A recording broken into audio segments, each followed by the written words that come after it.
안녕하십니까. 저는 한동구 교수입니다. 오늘부터 여러분들과 함께 신명기를 강의하게 되겠습니다. 신명기는 역사로 기록되어 있기 때문에 그것도 짧은 이렇게 표현으로 되어 있습니다.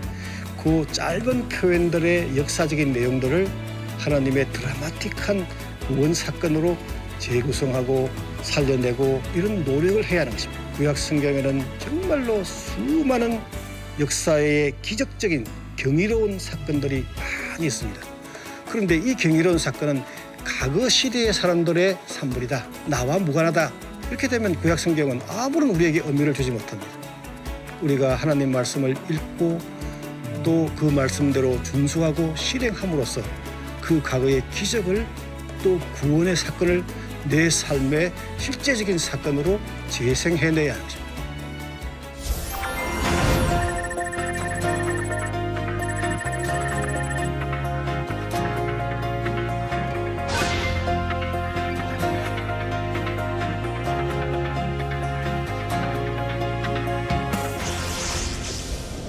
안녕하십니까. 저는 평택대학교에서 근무하는 한동구 교수입니다. 오늘은 신명기의 두 번째 강의, 호렙산의 신학에 대하여 강의하고자 합니다. 우리가 어떤 어려움에 봉착하게 될 때 다시 새로 시작하려고 하면 어떻게 시작합니까? 먼저 인간적인 수단을 강구하지는 않습니까? 온갖 형태의 인간적인 수단을 강구하다가 이것이 소용이 없다고 여겨지자 마침내는 하나님 앞으로 돌아와서 간구하지는 않습니까? 신명기에서는 호렙산에서 하나님 앞에서 시작하라고 명령하고 있습니다. 새로운 시작을 어떻게 해야 하는가 하는 점에 대하여 이 호렙산의 신학에서 잘 밝혀주고 있습니다.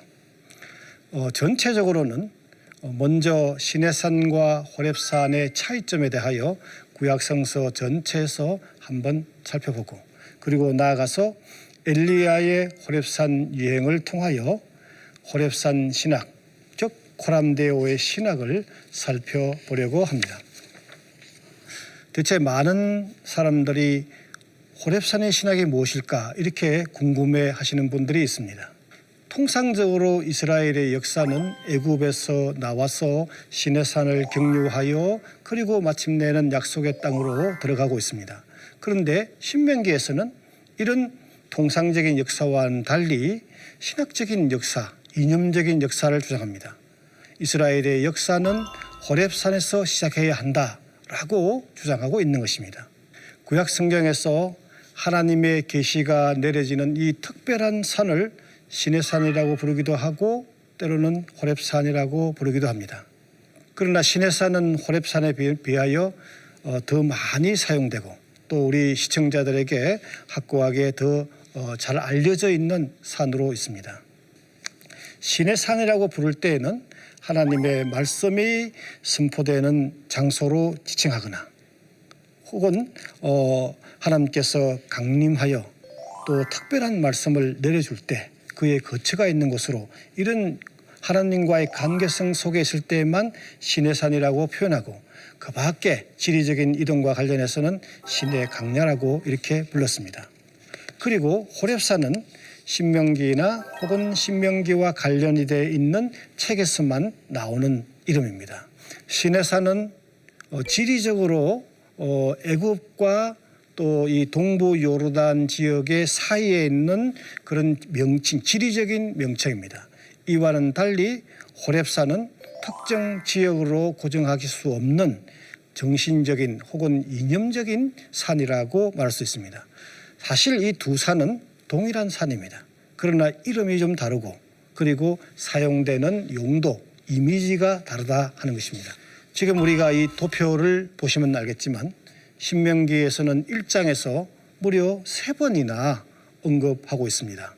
호렙산에서 호렙산을 떠나 그리고 도착하는 곳은 약속의 땅으로 이렇게, 물론 그 사이에 있는 지명들은 다소 좀 조금씩 차이가 있긴 하지만 출발점과 도착점은 동일합니다. 신명기 1장 2절에서는 호렙산에서 세일산으로 향하는 길을 떠나 가데스 바네아까지라고 제시하는데, 여기서 특이한 점은 호렙산이 이스라엘 민족 이동의 첫 출발점입니다. 여기서 말하는 첫 출발지라는 것은 어떤 중간 경유지로서의 첫 출발점이 아니라 하는 것입니다. 이스라엘 역사의 첫 출발점으로 호렙산을 설정하고 있다는 것입니다. 그리고 두 번째로 보면은 1장 6절에서도 하나님께서는 호렙산에서 출발하여 그리고 아모리 족속의 산지를 가고 또 그 근방 곳곳으로 지난 다음에 약속대에 가는데, 그곳에서 너무 오랫동안 머물렀다. 이제 약속의 땅을 향하여 출발하라 명령을 하고 있습니다. 여기에서도 이스라엘 역사의 출발점으로 호렙산이 나오고 있습니다. 그리고 1장 19절에서도 호렙산은 이스라엘 민족의 이동의 첫 출발점으로 나옵니다. 세 곳 모두가 다 행군의 출발점은 호렙산, 도착점은 약속의 땅으로 나오고 있습니다. 신명기에서는 호렙산은 역사의 기원이며 또 약속의 땅으로 향하는 백성들의 행군의 출발점으로 나오고 있는 것입니다. 따라서 호렙산에서 출발해야 한다는 것은 지리적인 이유가 아니라 신학적인 이유에서 그렇게 한 것입니다. 신명기에서는 자연적인 역사의 출발점을 설정하지 않고 이념적인, 정신적인, 신학적인 출발점을 설정하여 이스라엘 민족이 새로이 출발하기를 원했습니다. 신명기에서는 왜 새로운 시작을 호렙산에서 시작해야 한다 할까 하는 것입니다. 시내산이나 이 호렙산의 두 관계에 대하여 처음으로 연구한 학자는 페어리트라는 학자였습니다. 그는 시내산 대신에 왜 신명기에서 호렙산을 대신 사용하게 된 것인가? 다시 말해서 이런 부정적인 배경에 대하여 두 가지 이유를 제시하는데, 첫 번째는 아시리아의 달의 신이 있는데 그의 이름이 신입니다. 그런데 이 신이라는 이름이 시내산하고 이름이 발음이 유사하다고 하여 이것을 피하고자 했다, 이렇게 보고 있습니다.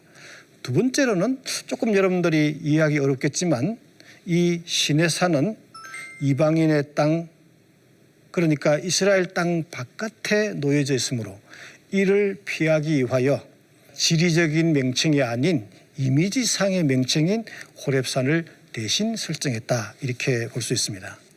그러나 이 페어리티의 주장에는 다 맞는 것은 아닙니다.